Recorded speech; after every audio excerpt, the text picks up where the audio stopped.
We are live. Good evening, everyone. It's a great pleasure to warm you all. So, today webinar is Newer Oncology Treatment Updates 2024. Now, I would like to invite it's a program convener, Dr. Ajay Sharma. He's a founder, director, and head medical oncology, AS Lifeline Cancer Care Hospital, Delhi. So, it's over to you, sir. I thank you. Good evening and great health. I wish you great things in the life always. And I think I was the last one to present, but because Dr. Raman he's stuck up in some traffic, so I think he will talk in my position at the end. So let me start. I think my this slides are clear. Is it visible to everyone? No, sir, it's not visible. It's Uh, not visible. so Okay. Let me do it again. Okay, so we'll start the session. So this session sponsored by AstraZeneca. Topic is osimertinib in early EGFR NSCLC patient Abdura. So it's over to you, sir.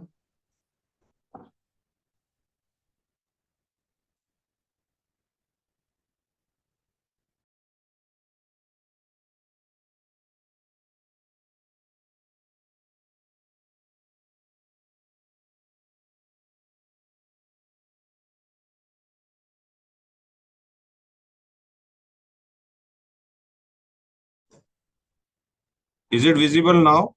Sir, yes, it's visible. Can you please make it full screen? Yeah, I am. Now it's visible, sir. So good evening, everyone. Let me start with. We'll be talking about the osimertinib in early EGFR mutations in the non-small cell lung carcinoma patients, and particularly we'll be talking about the ADAURA trial. So just a background that why we are discussing osimertinib in early mutated EGFR, this lung cancer patient, non-small cell lung cancer patients. Because in if we see in stage 1 and 2, especially in few patients of stage 3, what we do is surgical option is one of the choice in the early stage non-small cell lung cancer. So once the surgery is done, what we see is that there are a lot of number of patients in the past, which we have seen that there was a recurrence in the stage 1 also, in the stage 2 also. So we could not early identified it that what was the main reason that why there are so recurrences in the early stage also, and that to post surgery. So there the mutations was checked upon in these patients, like EGFR mutations and the other mutations were routinely checked up in all the non-small cell lung cancer patients. And then our aim was to reduce the recurrence in the early stage cancers. So if we talk of the recurrences,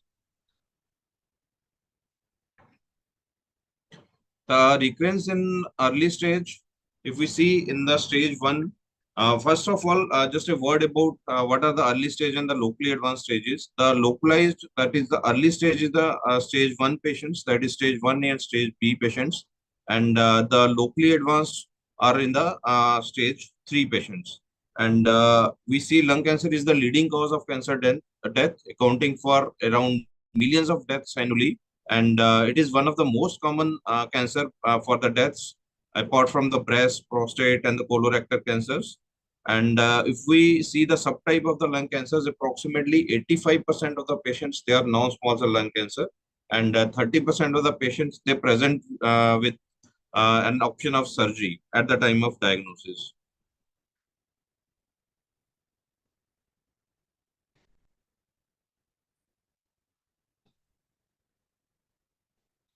So, based on the limited number of data, what we have done, the prevalence of EGFR mutations, they were studied, and what we found that they were very similar what we did in the metastatic non-small cell lung cancer patients. The percentage in Asian is approximately 30 to 40%, which is for much Then the Caucasians patient, that is 10 to 20% patients. And if we see the prevalence, the stage wise, in the stage one, it is 34% to 54%. In stage two, 24 to 47. In stage three, it is 27 to 47. And in stage four, it is 33 to 48%. So if EGFR TKIs were available in the resectable setting, what was thought that a similar proportion may also get a benefit. What we do in the advanced settings, like if we have a patient of metastatic non-small cell lung cancer, especially what we are doing in the adenocarcinoma patients, that we are routinely doing the genetic mutation testing in all these patients. Like routinely, what we are doing is EGFR mutations. We are checking. We are doing the ROS mutations. We are doing BRAF mutations, even RAS mutations we are doing in all these patients. So the PDL1. So what we have found that there was definitely increase in the progression-free survival, and there was even increase in the overall survival in few of these studies. So what we were aimed that we wanted to reciprocate, and we want to reciprocate all these scenario in the adjuvant setting also. So this was the main aim behind this study. And the osimertinib as a adjuvant therapy in patients with stage 1B, 3A, EGFR mutation positive in the non-small cell lung cancer after the complete tumor reaction. So, tumor resection. So, this is the main the trial, ADAURA trial, which has found a lot of benefit was found with the addition of the osimertinib in these settings. So this is a phase 3 double-blind study design study, the ADAURA trial. Uh, the patients which were completely resected of stage 1B, we are excluding the stage 1A patient in this, stage 2 and 3A, and we were excluding the 3B also in this study. So the inclusion criteria were very much simple, like age more than 18 years, good performance status, and they should be mutations in the 19 deletions or L858R mutation, and brain imaging, if not completely preoperatively. And they were having, the patient should have a complete resection with the negative margins. And this is an important thing that maximum interval between surgery and randomization was 10 weeks without adjuvant therapy, and it was 26 weeks with the adjuvant therapy. The stratification was done like stage 1B versus stage 2 and 3A. And mutations, which I said, was done in all these patients. And the patients were both Asian and non-Asian. So randomization of 1:1 was done. The total number was 682 patients. It was one arm was osimertinib 80 milligram once daily, and the other arm was the placebo once daily. And the duration of the treatment was 3 years, and the treatment continued until the recurrence of the disease, till the completion of the treatment, or the patient discontinued the treatment. And the follow-up was until the recurrence, that is week 12 and 24, then every 24 weeks to 5 years. So these are very common follow-ups which we are doing like every year, and then 2 yearly, especially up to 5 years. And the endpoints was, the primary endpoint was to reach the DFS, and the secondary endpoint was the DFS in the overall population. So again, these are the inclusion and exclusion criteria. Inclusion criteria again, I'll say that MRI and CT scan of the brain prior to the surgery was done, and post-op adjuvant chemotherapy consisting of doublets for 4 cycles maximum was allowed but not mandatory. So even if patient has not received the adjuvant chemotherapy, still he was eligible for the inclusion in this trial. And the exclusions were if the patient has already undergone the radiotherapy, the neoadjuvant chemotherapy, and already received any EGFR TKIs, and if the time was not 10 weeks or 26 weeks with or without adjuvant chemotherapy. And patient who has not undergone the complete surgeries, like who have undergone only segmentectomies or the wedge resections, they were not eligible for inclusion. And any cardiac risk factor, because we are giving TKIs which have a small risk for the cardiac ailments. So these patients were excluded. Any uncontrolled systemic disease and ILD, they were excluded in the trials. So coming to the baseline characteristics, the demography of the patients. So all the age groups, like the median age was 64, uh, and the maximum and minimum age was 30 to 86 years of age. So all male and females, smoking history, yes or no, both the patients were included. The Asian as well as non-Asian patients were included, and the performance status, only 0 to 1 patients were included. And histology, even adenocarcinoma, non-squamous, non-adenocarcinoma patients were eligible for this study. And EGFR mutation, they should be like 19 del positive, or the exon 21 L858R mutation positivity should be there. And if the adjuvant chemotherapy, both, if they have received or they haven't received, both were eligible. So these are the statistics for all this demography. So the primary analysis was, what we found, that the median DFS in the stage 2 and stage 3A, the median DFS that was characteristically significant in the osimertinib arm. If we see, the osimertinib it was, the median DFS was 65.8 months, whereas in the placebo it was quite low. It was just touching 21.9. So if we see, there was definitely an advantage of more than, I think, 40 months. So another updated primary analysis, this was in overall population. The previous slide was showing in the stage 2 and 3. So again, the osimertinib was showing the median DFS of 65.8 months, and in the placebo arm, it was 28.1 months. The 4-year DFS was considered higher in the osimertinib arm across all disease stages. So in stage 1B, it was 80. In the placebo, it was fine. We are talking of the 4-year DFS percentage. In stage 2, it is 74 and 42, whereas in stage 3, it is 65 and 14%. The hazard ratio was significant in the osimertinib arm. And coming to this, the forest plot, if we see, uh, the this line is showing that, if we can very easily see that all the demographic features, they are favoring osimertinib, whether it may be the sex, whether male or female, age less than 65 years or more than 65 years, smokers, non-smokers, Asians, non-Asians, in the stage 1, 2, 3, and both the mutations, 19 del and exon 21 mutations, whether they have received chemotherapy or not chemotherapy.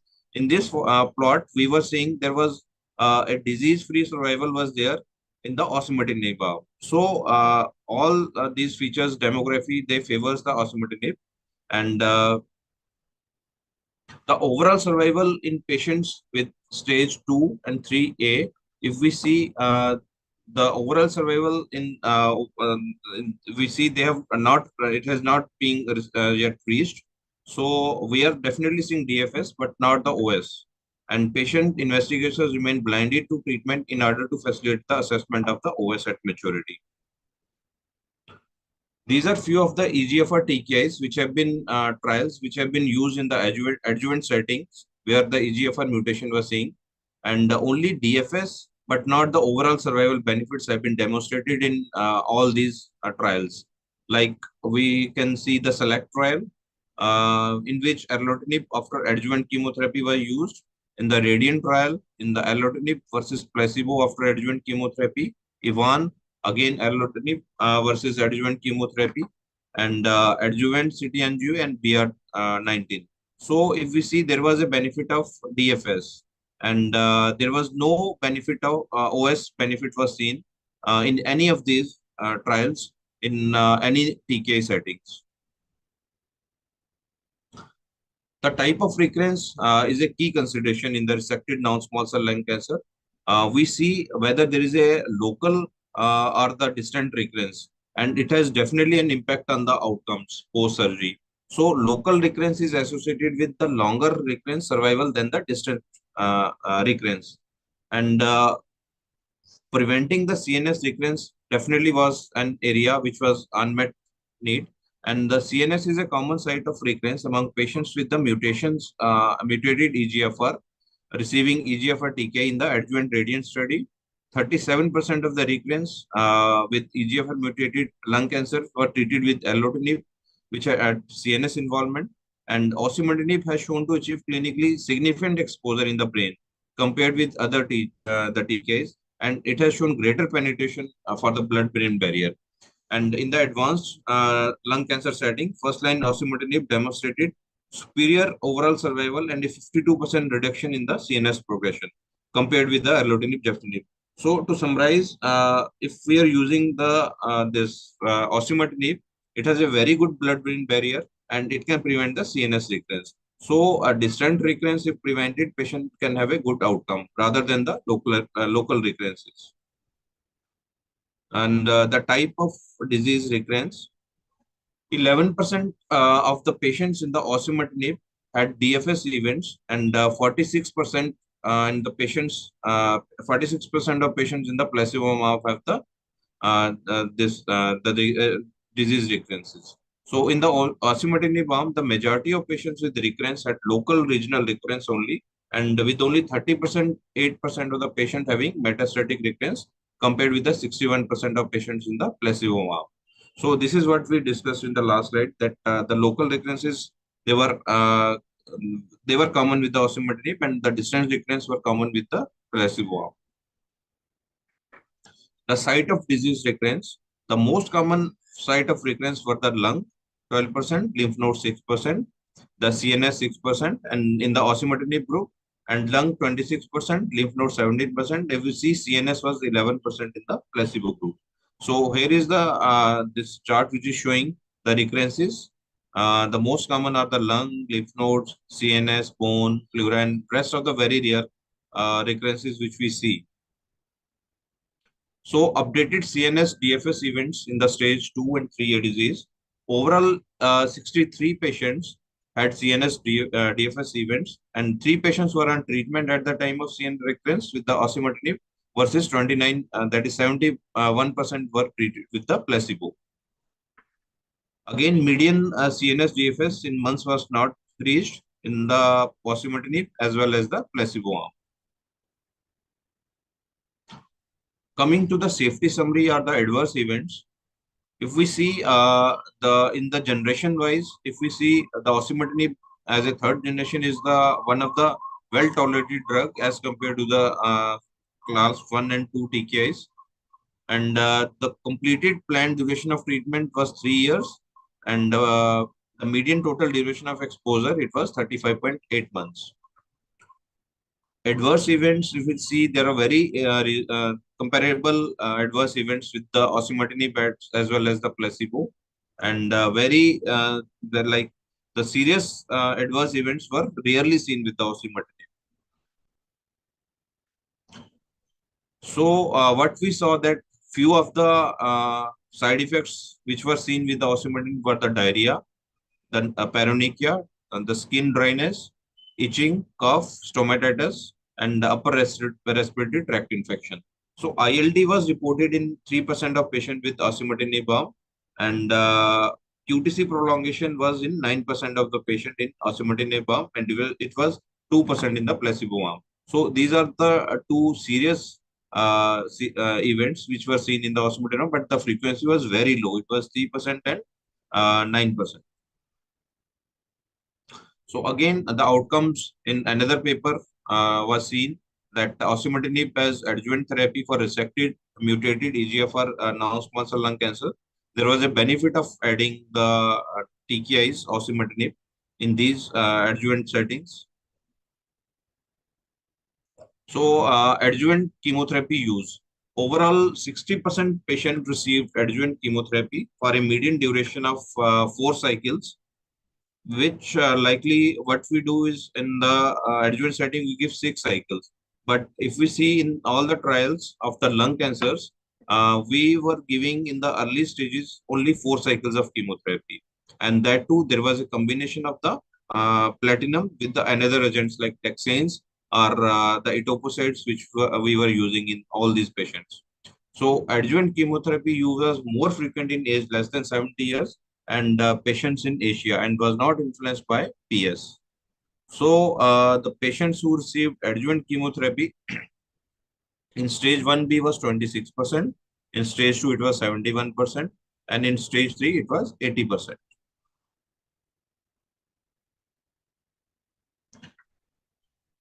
And DFS with adjuvant chemotherapy and without adjuvant chemotherapy. So the DFS uh, events, it was 22, 11% was there in with the osimertinib arm, and the overall what we see that there was no difference in the settings, like if the patient has received the adjuvant chemotherapy or patient has not received the adjuvant chemotherapy. But if he or she has received the TKIs in these settings, then definitely DFS was similar in both these settings, with and without the adjuvant chemotherapy. So with adjuvant therapy and without adjuvant therapy, in both these settings, you see the osimertinib is favoring the DFS.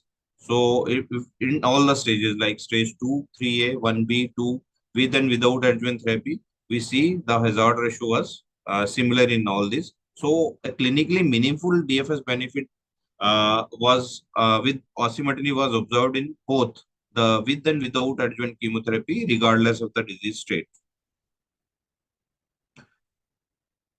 The similar slides with different graphs. So the meaning of these slides are same. What we have discussed earlier, that with and without adjuvant chemotherapy, the DFS was similar if we are giving the adjuvant osimertinib in the mutated EGFR non-small cell lung cancer in the early stage post surgery.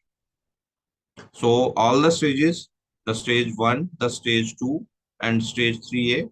So there was no meaning of adjuvant chemotherapy. Regardless of this, there was a benefit. Another paper like patient reported outcomes from the ADURA, osimertinib as adjuvant chemotherapy in patients with resected EGFR mutated non-small cell lung cancer. Coming to the quality of life measures, what I discussed earlier, that we have three generations of TKIs, and in our experience also, because my practice goes 15 years back, more than 15 years back, so I have used all the generations of the TKIs. So what I found that osimertinib is definitely one of the tolerated TKIs as compared to the like stage the class 1 and class 2 or generation 1 and generation 2 TKIs. So definitely I have a good confidence in using the osimertinib, and with not only the side adverse events are less, but it is giving a good quality of life to the patient, and definitely with a good DFS benefit as compared to the other TKIs.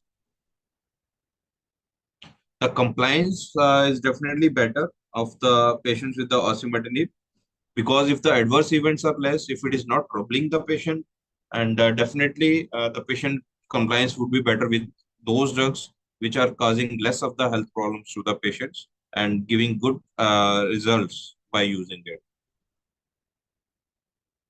So these are the charts which are showing physical and mental component summary. I don't think that we should discuss this right now. So the ADURA summary is the DFS analysis of the osimertinib versus placebo. Patients have been followed for 2 years and had the opportunity to complete 3 years of planned study treatment. Overall, there was a 77% reduction in the risk of disease recurrence or death with the adjuvant osimertinib versus placebo in the stage 2 and 3A population. The median DFS was 65.8 months in the osimertinib arm and 21.9 months. There is a, I think I have already stressed on this point, that in the placebo and median DFS, we see there is a very huge difference in the DFS. So there is a 73% reduction in the risk of disease recurrence with the adjuvant osimertinib versus placebo in all the stages. There is an improvement in the DFS regardless of whether patient received prior adjuvant chemotherapy or not. And DFS benefits across the stages was consistent following restaging. And there is a mm, very important thing about the osimertinib is that it has a meaningful improvement in the CNS DFS. So the safety profile is consistent. Established safety profile of osimertinib is there. and there is no new safety concern. And median total duration of exposure to osimertinib was around 36 months. And these updated data reinforce the adjuvant osimertinib as a standard of care for mutated EGFR stage 1B, 3A, stage 1B to stage 3A non-small cell lung cancer after the complete tumor resection with or without adjuvant chemotherapy. So with this, I end my talk, and I think we should call the next speaker for the next talk. Thanks a lot. Is there any question? Okay, so for the next speaker, so his topic is overview of lung cancer. And I would like to invite Dr. Saurabh Tyagi, sir. He's a consultant, Denbex Cancer Center, Delhi. So it's over to you, sir. Yeah. Am I audible to you? Yes, sir. Your voice is audible. Okay, okay. Just But make sharing. some noise also, sir.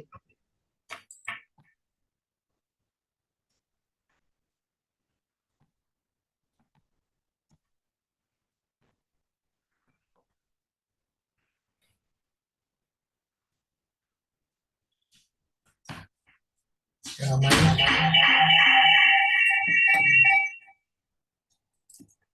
can you see my presentation? Am I audible?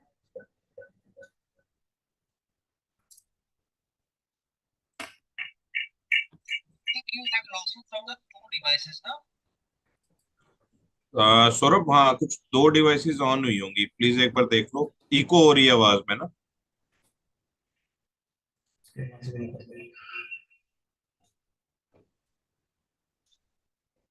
Is it okay now, sir? हाँ, it is better now. I think we should start.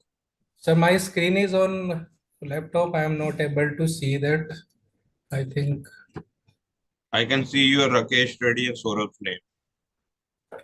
Okay, sir. So, hello and good evening, everyone. I am Sir Dr. Saurabh Tyagi. I am working as a consultant in Denmark's clinic. I have done my MD internal medicine. So we are going to discuss about the overview of lung cancer, which is the second most common cancer overall in the world. So, excuse me, And you the you need to outlines click of to our your seminar PPT. will be introduction of benign lung tumors, introduction of carcinoma of lung, Saurabh, etiology, clinical features, and finally we'll go for some diagnostic investigations. So a brief anatomical overview. Excuse us, sir. Your PPT is not visible actually. I think there are some problem in voice. उसको Let me click reconnect once. उसको click कर लो, हाँ दोबारा से।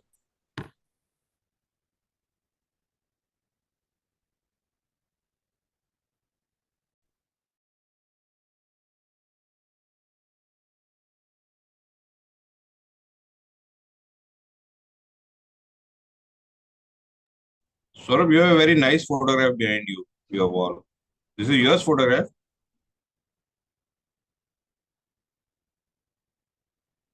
Also, I will be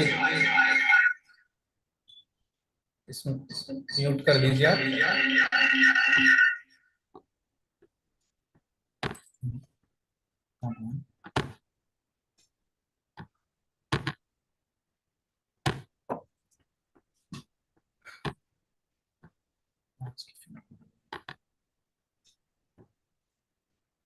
Hello, I think now I am audible and my screen is also visible to all of us. Yes. Yeah, okay. So I will start from share.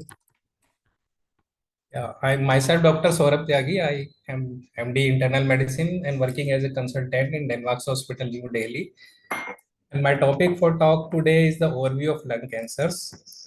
As we all know that lung cancer is the second most common malignancy in world globally. And the outlines of our seminar will be the introduction of benign lung tumors, then the introduction of carcinoma of lungs. We'll know about the etiology of lung cancers, then clinical feature, and finally we will end up by the diagnostic investigations. So it is an overview of anatomy, like there is larynx, tracheal rings that may bifurcate is in the left bronchus and right bronchus. Right bronchus is smaller but wider and in proximity of lung, and the left bronchus is a little bit smaller in caliber but have a longer duration of path. They bifurcate in bronchioles. The benign lung tumors are not necessarily harmless, even though these implied by the name. Unlike to spread, they are usually localized, but they can impair lung function. Benign tumors accounts for fewer than 15% of solitary lung lesions on chest radiograph. A peripheral tumor usually causes no symptom until it is large. A central tumor may present with hemoptysis and sign of bronchial obstruction while small. A tumor is likely to be benign if it has not increased in the size of chest radiograph for more than 2 years, or it has some degree of calcification within it. The common type of benign tumors are hematomas. They are also called as chondroadenomas. Most common type of benign lung tumors and the third most common cause of solitary pulmonary nodules. These film marble-like tumors are made up of tissue from the epithelial tissue as well as fat and cartilage. As in this picture, we can see a well circumscribed marble-like a nodule is there in the periphery of the lung. They are used periphery of lung and appears in the chest X-ray as a coin-rounded shape. Then the other benign tumors are bronchial adenomas. They are half of the all benign tumors. They usually are a diverse group of tumors that arise from mucinous gland and ducts of the windpipe of large area of the lungs. A mucous gland adenoma is an example of a true benign bronchial adenoma. The bronchopulmonary carcinoid tumors, these are derived from the neuroendocrine cells of bronchial glands. 80% are found in the mesobronchi and are characteristically slow growing and highly vascular. So they present with hemopsis sometime. The first presentation clinically, patient come to us with the hemopsis. They are currently classified with a spectrum of neuroendocrine tumors and most behave in a benign way. However, approximately 15% of the tumor may metastasize. And as we talk about the treatment, surgical excision is the preferred treatment in bronchopulmonary carcinoid tumors. The rare neoplasm and the benign one includes chordomas, fibromas, lipomas, leiomyoma, and some hemangiomas also. Causes of benign lung tumors are an infectious cause, likely histoplasmosis, cryptococcosis, aspergillosis, some cases of tuberculosis. A lung abscess is if a patient is having a lung abscess, then on the recurrent occasion, then he is at higher risk of having a benign lung tumor in future. Smokers are at higher risk, comparative to non-smoker, as we all know. Then the other features, other etiology which may develop the benign lung tumors are Wegener's granulomatous. That is also called as granulomatosis with polyangiitis. Sarcoidosis, that is also a multisystem autoimmune disease, and birth defects such as lung cyst or other lung malformation may also develop benign tumor in the future stages. What are the symptoms of benign lung tumors? Often they are asymptomatic. More than 90% are incidental finding.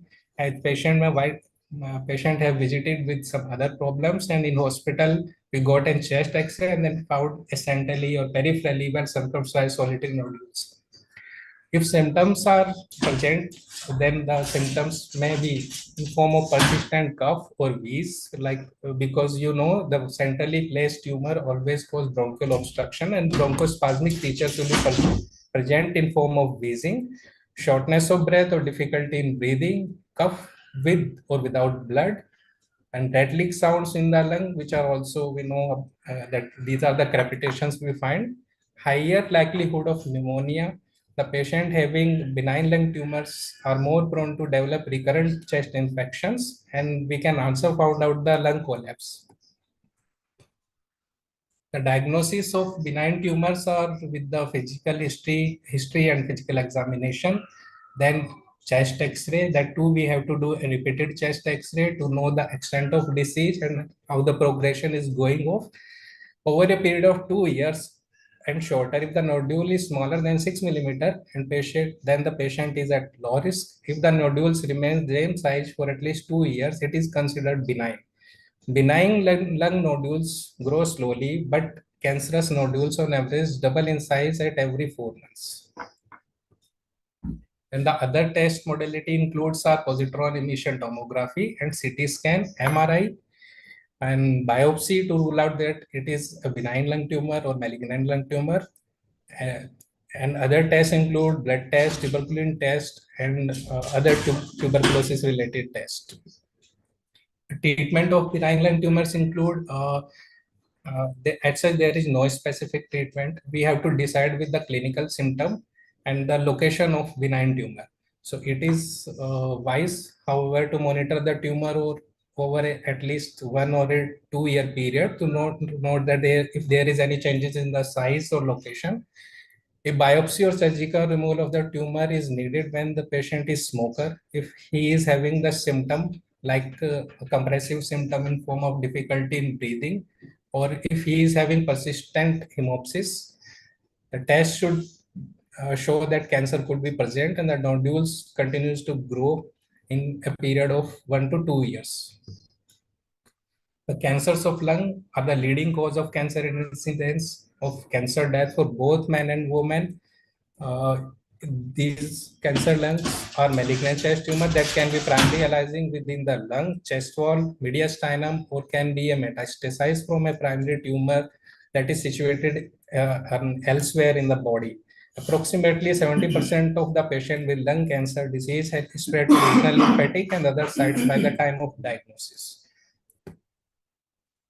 The primary lung cancer is a malignant lung tumor characterized by uncontrolled cell growth in tissue of the lung, and most cancer start in lung, known as primary lung cancer, or carcinomas, that is malignancy that arrive from the epithelial cells of lungs. Types of lung cancers are classified as small cell lung cancer, non-small cell lung cancer, and metastasis or secondary. So small cell lung cancer, also called as oat cell because of their small size and because of the packed nature of small dense cells, begins in the larger airways and become sizable. The oat cell contains dense neurosecretory granules and vesicles which contains neuroendocrine hormones. These cells grow quickly, spreads early in the course of disease. 60 to 70% of the small cell lung cancers, when diagnosed, have already been metastasized in the body. Most small cell cancer arise in the basal bronchi and spread by the infiltration along with bronchial wall. This type of lung cancer is strongly associated with smoking. So these are more common in smokers. These represent about 20%, 1/5 of the all lung cancer in world. The tumors are very responsive to chemotherapy but carries a worse prognosis as they tend to metastasize early to lymph nodes and by blood-borne spread. The second category is non-small cell lung cancer. They represent 80% of the tumors. There are three types. One is adenocarcinoma, that is 40% of lung cancers, and which begins in the alveolus. Squamous cell carcinoma account for 20 to 30% of lung cancer.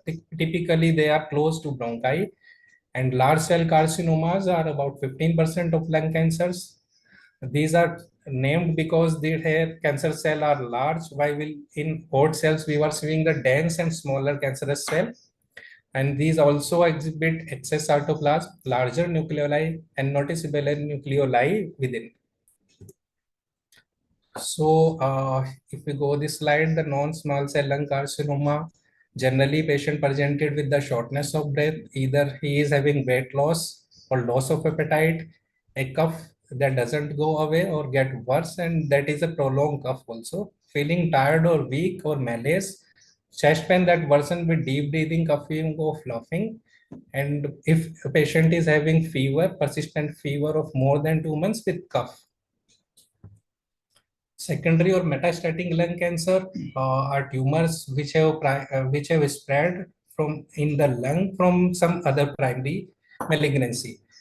The lung is a common site for the metastasis from other cancers. This is because all blood flows through the lungs and may contain tumor cells from any other part of the body. Tumor of like the breast, prostate, colon, and bladder commonly metastasize to lung. So, what are the etiologies which are known to cause the lung cancer are proven to be more in the patients which is having likely cigarette smokers. The people who smoke is 10 times more likely to develop lung cancer than non-smoker. 85% of smokers account for lung cancers. Means ki 85% lung cancer which we are diagnosed are mostly smokers. Passive smoking, it has also been shown that 20 to 30% increases is found in the passive smoker, and marijuana smoke contains many carcinogens as well as in the tobacco smoke.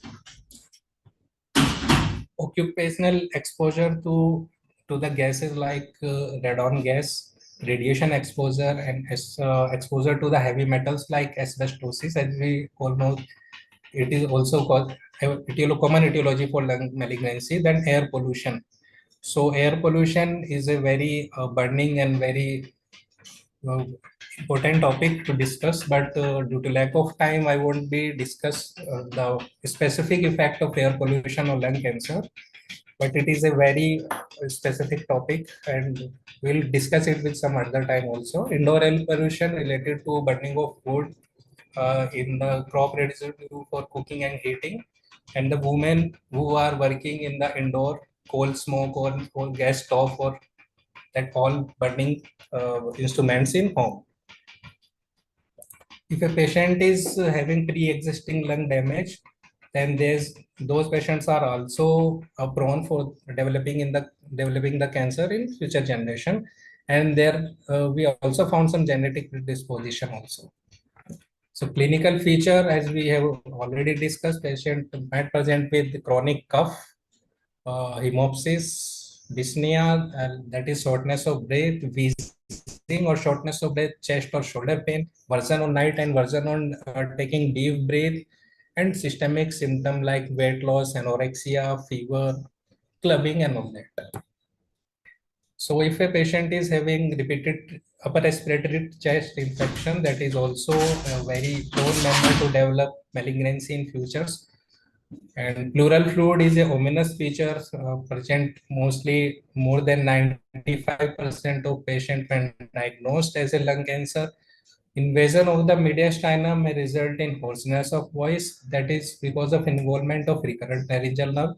Dysphagia because of the involvement of nerves or extrinsic pressure on esophagus by the lung mass or by the lymph node. And some patient may also develop superior vena cava because of compression effect. So the final and last topic of our discussion will be diagnostic findings. So the important finding we can discriminate about the patient is medical history and physical examination. In medical history, we can find about the cough or hemoptysis or the duration of fever. The B symptom we can also find out. And in physical examination, we can find out the crepitations or bronchial breath sound. Chest radiography is in an X-ray image of lungs may reveal an abnormal pulmonary nodule or atelectasis and infection.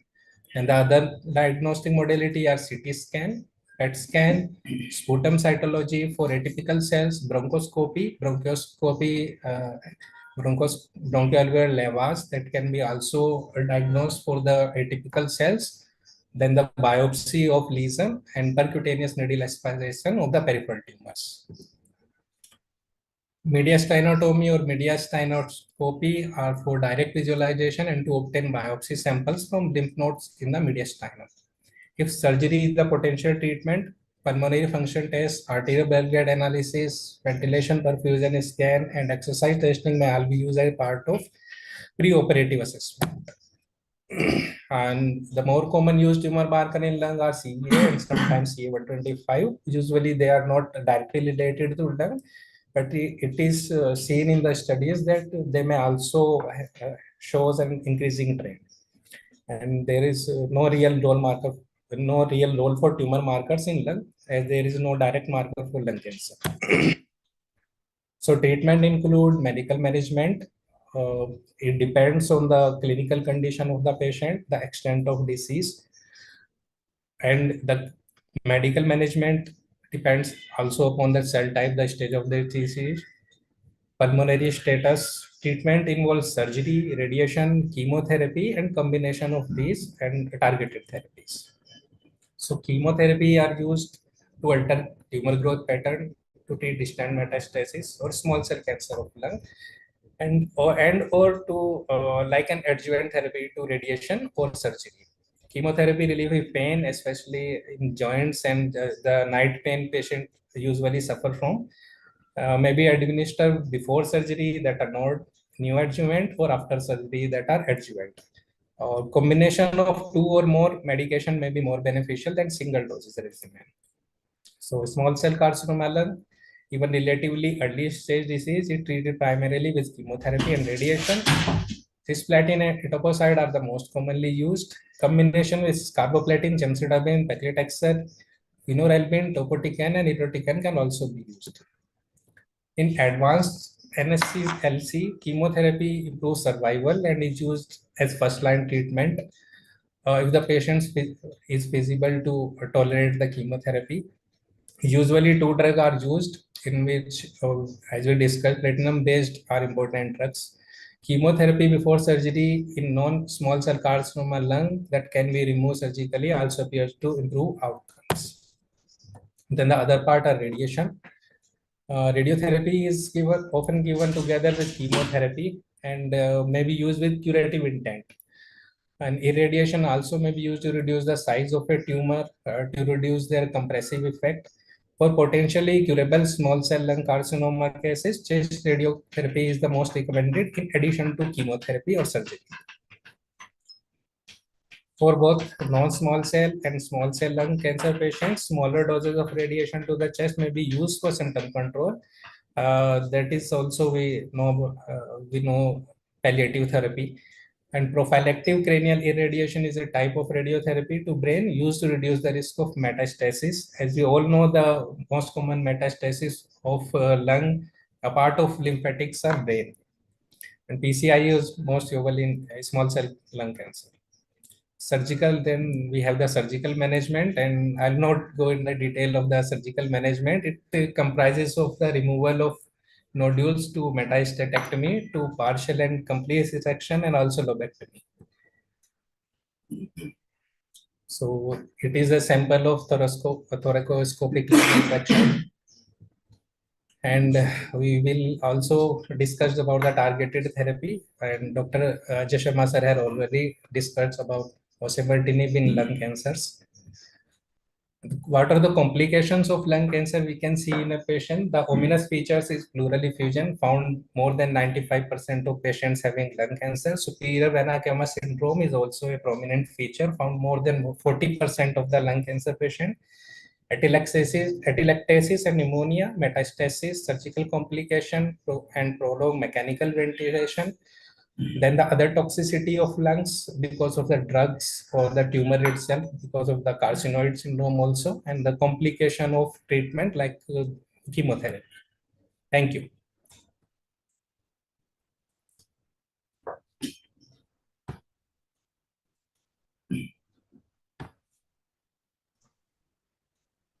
Is there any question to Dr. Saurabh?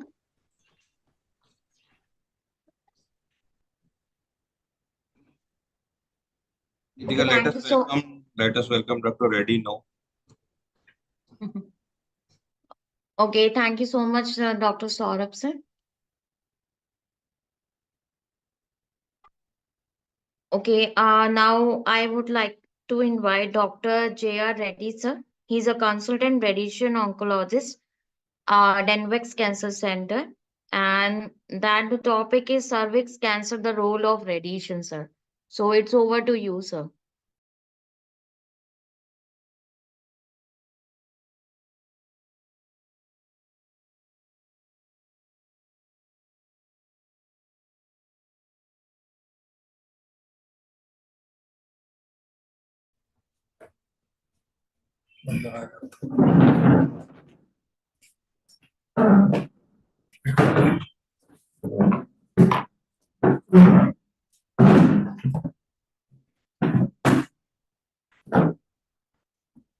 चल रहा है.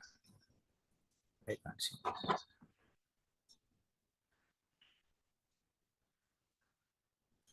Good evening, dignitaries.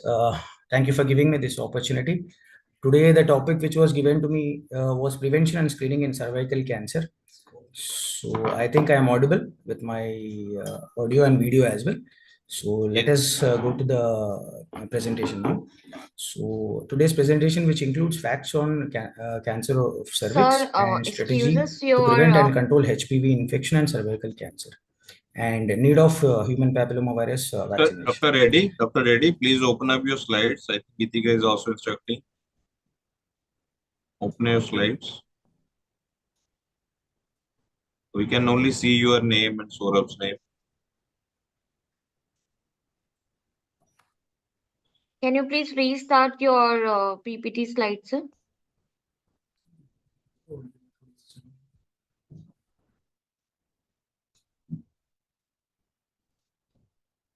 Sir, now I can hear.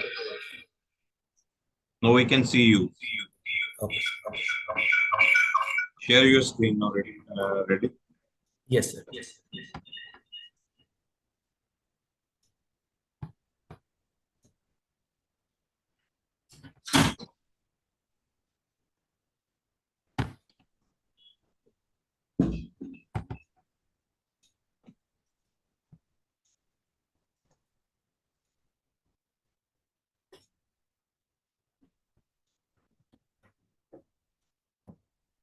Can you see my presentation, sir? We can see, but I think ready, you open it up. Click on your name, then only we can see. Once Saurabh was doing it, it was same thing was happening to him also. So what you did, do the same thing so that it can open. Yes, sir. Yes.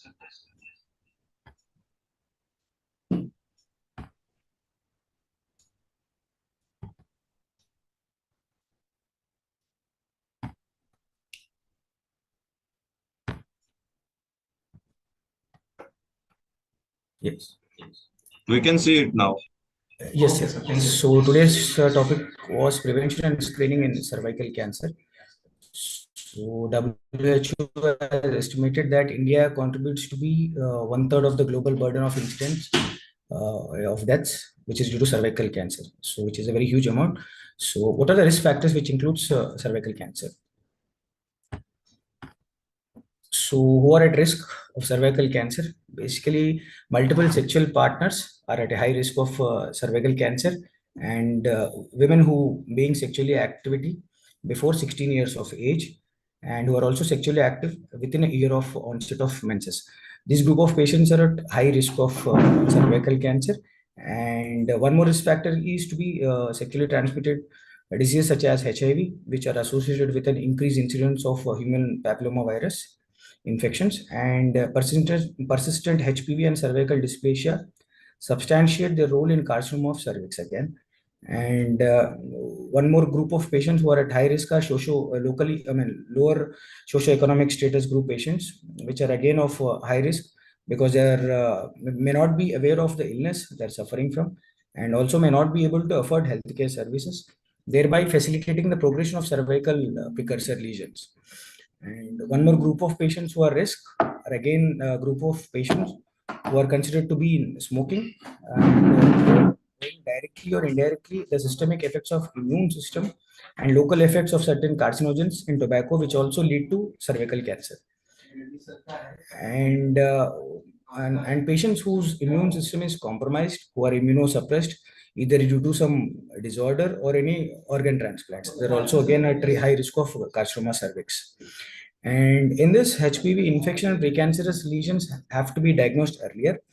And while most of the women tend to remain asymptomatic for many months to years, abnormal discharge and postcoital bleeding are the major complaints, and they have to be observed in majority of women with precancerous lesions. And cervical cancer prevention and control, which includes both screening and vaccination. And coming to vaccination, HPV vaccination has been approved by FDA, which is Cervarix and Gardasil, and preferably in adults and girls, and the age group should be 11 to 26 years. And And secondary thing, screening, detection, and तो the या treatment वो of अपना जब करना हो precancerous lesions.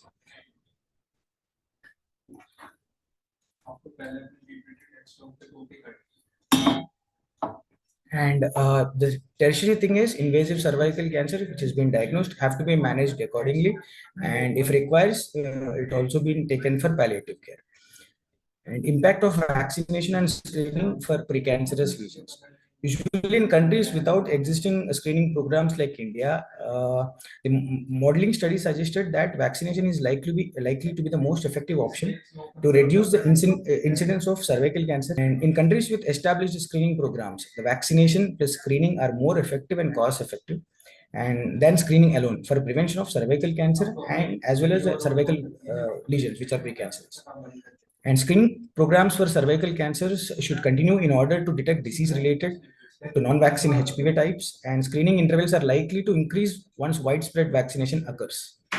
And vaccination and screening both are complementary to each other; they're not substitute of either one.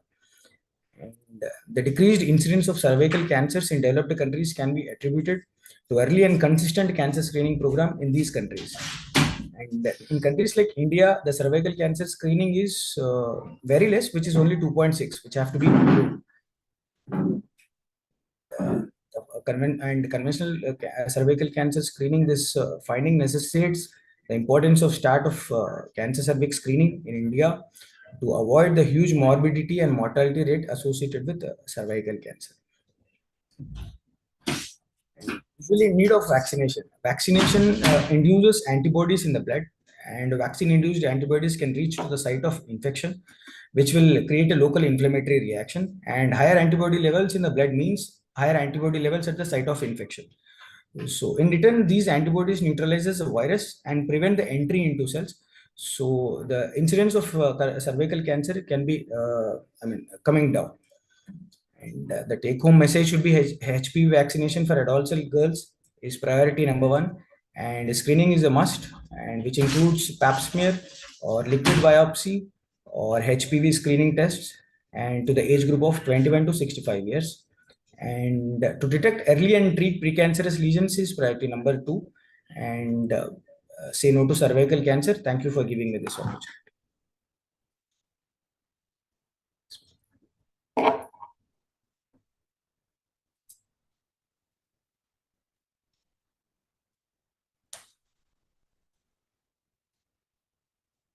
So, is there any question, Dr. Ajay? Why? No, it was a, very nice and I think good presentation by Reddy. So just to add on to that, I'll say the vaccination we have now available. Earlier, we used to protect the patients with like four two viruses. But nowadays, we have a recent vaccinations of the this survey, which can protect up to the nine variants, nine types of HPV. So this is just a message to all of you that if you recommend the vaccination, so try to choose the this nanovalent vaccinations because it has got a very good coverage and it gives a very good protection against the HPV viruses. So these are the latest for the vaccinations, and I think rest he has covered very well. Thank you, sir.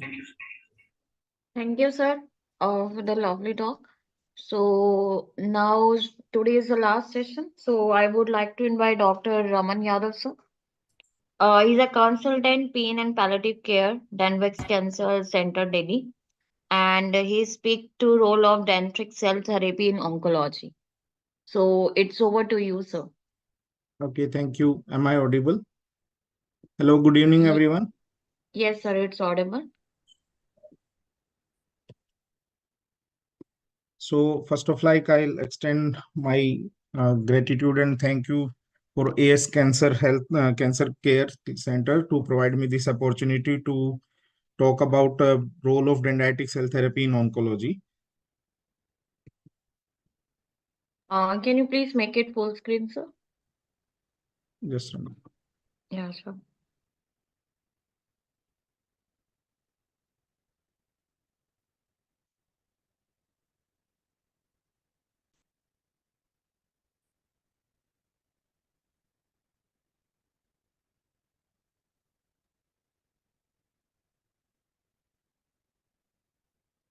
Full screen.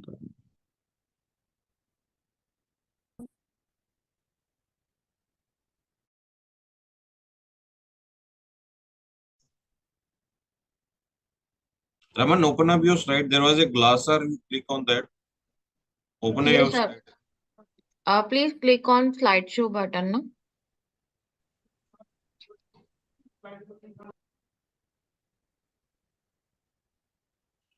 Yes. So where there is a volume, you can see the glosser. Click on that On the bottom line, sir. on the bottom right. Yeah. Now it is clear, sir.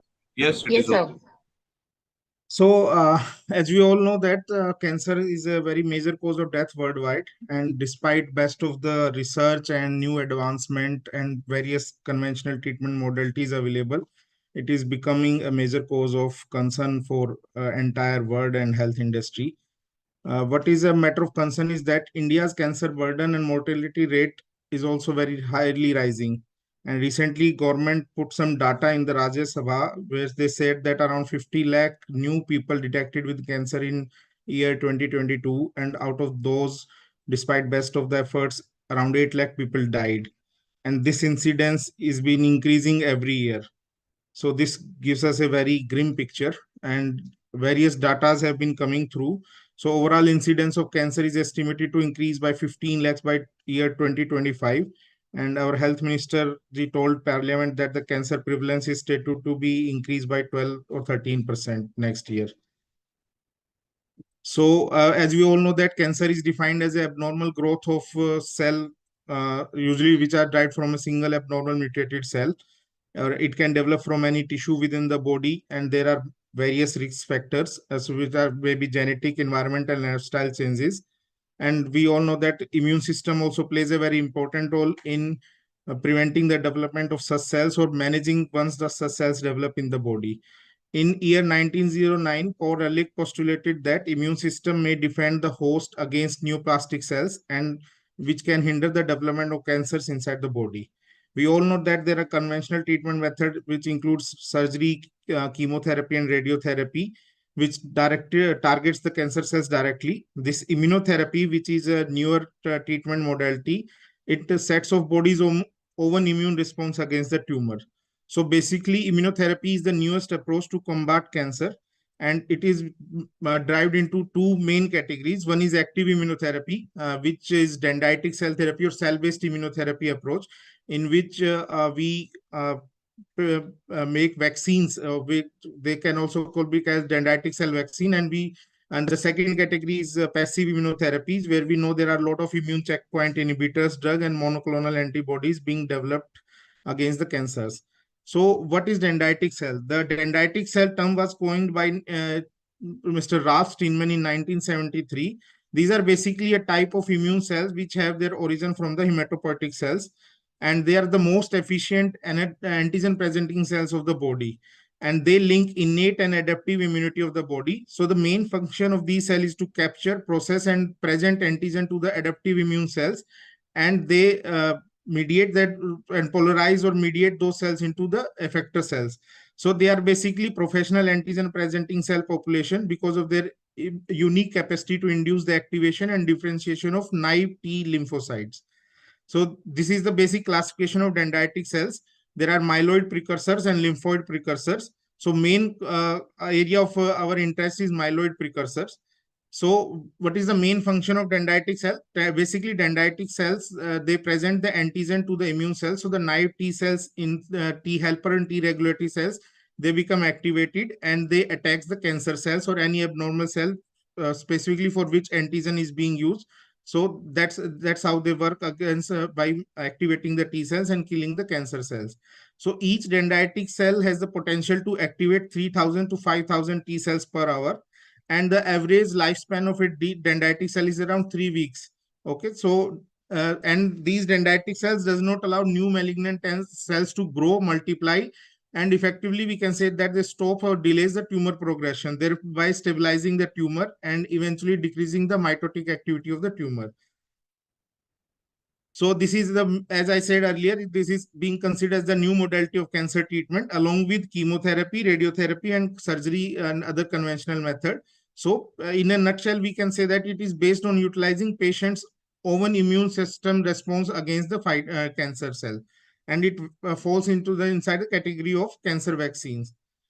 So dendritic cell basically so how we do dendritic cell vaccination, how we prepare, we are doing this treatment since 2004 in India. So, and we have given it is a name of Denvex. So Denvex is our product, which is basically a IV dendritic cell composition. So it is an autologous monocyte derived dendritic cell immunotherapy in which we nurture patient own mononuclear cells against the cancer specific cells. So first we collect the peripheral blood from the patient and we isolate the monocytes in laboratory. These cells are cultured and processed in the presence of interleukins and various growth factors. This process takes around 8 days and the resultant composition is mature dendritic cells, which are being represented with antigens according to the tumor presentation or the type of cancer, and we use various different tumor lysates from the biopsy sample or synthetic peptides to prepare these mature dendritic cells. So each dose of our Denvex consists of dendritic cells, more than 1 million in each dose. And we have a cycle of one cycle of dendritic cell therapy in which 6 doses are given at 2 weeks interval. So first we take the blood sample of patient. This give a representation of diagrammatic representation of the entire process. We take the patient blood sample, we isolate the monocytes inside the lab, and we culture the monocytes in the presence of interleukins, various growth factors and cytokines, and adds various autologous tumor extract, which can be done from the fresh biopsy tissue, or it can be like there could be synthetic peptides, and that those immature dendritic cell in the presence of these growth factors and as antigens, they become mature dendritic cell, which basically once we inject inside the body, they refurbish the naive T cells into T helper and T regulatory cells, and that's how T cells start attacking the cancer cells, especially the circulating tumor cells. So it basically helps in decreasing the progression of the tumor during the treatment process. And there are various research going around the world in which there are in various phases, phase 1, phase 2, phase 3 trials, and in ovarian cancer, GBM, and research has shown that most of the tumors are responsive to such DC vaccines, especially prostate cancer, ovarian cancer, GBM, brain tumors are very responsive because dendritic cells, they cross the blood-brain barrier, and lung cancer is also very responsive to these DC vaccines. And we have published our research in various oncology journals. So we have published a paper of effect of dendritic cell therapy in GBM and ovarian cancer as well. And there are some initial case reports which we published in year of 2004 and 2005. So what is our protocol of Denvex therapy? So we have seen that ideal patients for Denvex therapy or the cell-based immunotherapy are post-surgery patients who have just become disease-free, and such patients should be given dendritic cell immediately after being discharged from the surgery. So ideal condition is the first week of the post-surgery patient, because in that situation, various inflammatory process and natural healing process is going inside the body. So dendritic cells works best in that condition. If any patient is going under chemotherapy, suppose they have been diagnosed in advanced stage, they are undergoing palliative chemotherapy, or patient is undergoing neoadjuvant chemotherapy, then in such cases we would like to say that Denvex therapy should also be included in that protocol, because it will help in increasing the quality of life, maintaining the quality of life. It also helps in decreasing the generalized side effects of the chemotherapy, and it also helps in giving us the progression-free survival and enhancing the overall survival. So the only requirement during the chemotherapy period is that a patient should have a minimum of 2 weeks gap between each chemo cycle, or at least 3 weeks interval. And so take home message that it is important to successfully combine the individual therapies and utilize the individual characteristic to unleash the potential of dendritic cell therapy along with the other conventional treatment options, so that the overall quality of life can be enhanced, and progression-free survival or overall survival can be enhanced. So this is our center in Delhi in Vasant Vihar, where we are treating patients most of the patient of our comes in advanced stage of tumors where they are not being amenable to conventional therapy, and we are trying giving them a good quality of life and enhancing their progression free survival. The general thing is that if we used, and the overall experience is that if we use dendritic cell vaccines initially in the include it in the initial stage of protocol treatment of the patient, then overall benefits are far better than only with any single modality. So that is my take home message to you all of guys. Thank you so much. Okay, thank you, Dr. Raman. Is there any question to Dr. Raman, sir? Yes, Dr. Raman. Yes, sir. Like you have said that the dendritic cell therapy, it works with chemotherapy, radiation therapy, and surgery. Yes, that's fine. So what about like a patient has completed, like what I mean to say, breast cancer patient we will take. He or she has completed the chemotherapy, radiation therapy, and on hormonal therapy she is. So like prophylactic, we can add dendritic cell therapy to these patients so that the recurrences are less. Yes, sir, In this definitely. scenario, it works. Definitely. So in such cases, like where we have completed the initial protocol and she's on any maintenance hormone therapy, or like in triple negative cancer where we have given all the treatment like surgery, chemo, radiation we have given, or she is taking like single agent oral chemotherapy and scans are negative at this moment for any active disease, such patient can definitely be taken up for these dendritic cell vaccines, and definitely they will be better. There will be overall better chances of preventing the recurrences. So you mean to say it can prevent the recurrences? Yes, It can be definitely. used as a prophylaxis to delay the progressions or recurrences of the disease. Definitely, sir. So that is Definitely. the one of the indication.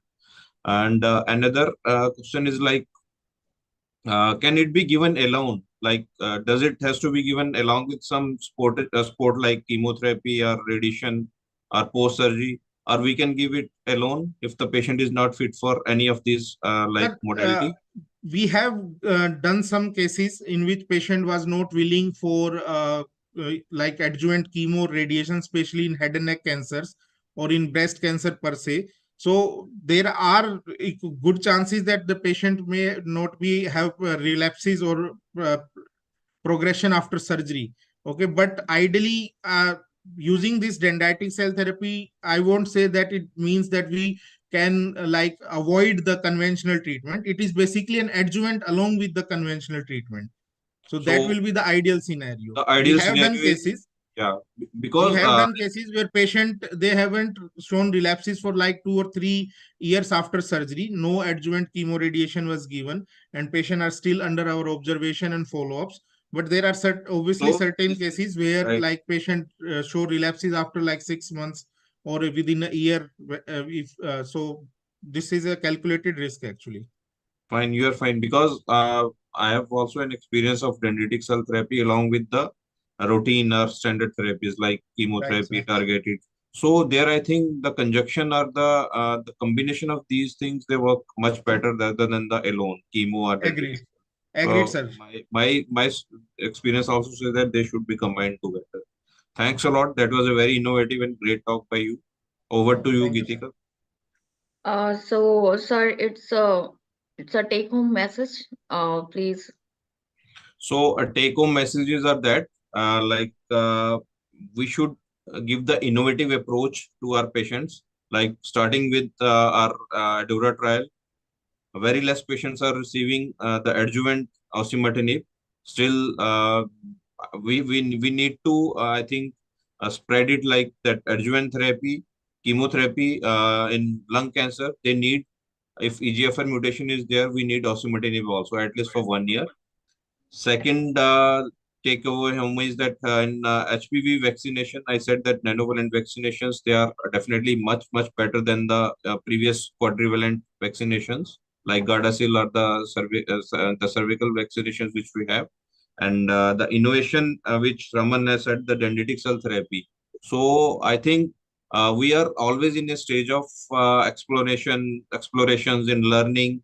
So I think we should give the best to the patient. So we should not be like stiff that chemotherapy alone or the surgery alone is the standard. So keep on doing the harmless things to the patient so that if the results are there, definitely patient will be benefited. So what I have learned is dendritic cell therapy in conjunctions with the standard chemotherapy. That could be the takeaway message for from my side to all of you. So with this, thanks. I don't have any other questions. If anybody is having query, I think we can discuss. Okay, thank you so much, Sir Dr. Ajay and all the faculty, and thank you so much for the pharma persons and pharma colleagues, and thank you to my colleague Abhimanyu Rishabh, and thank you technical support. Kindly close the meeting, please.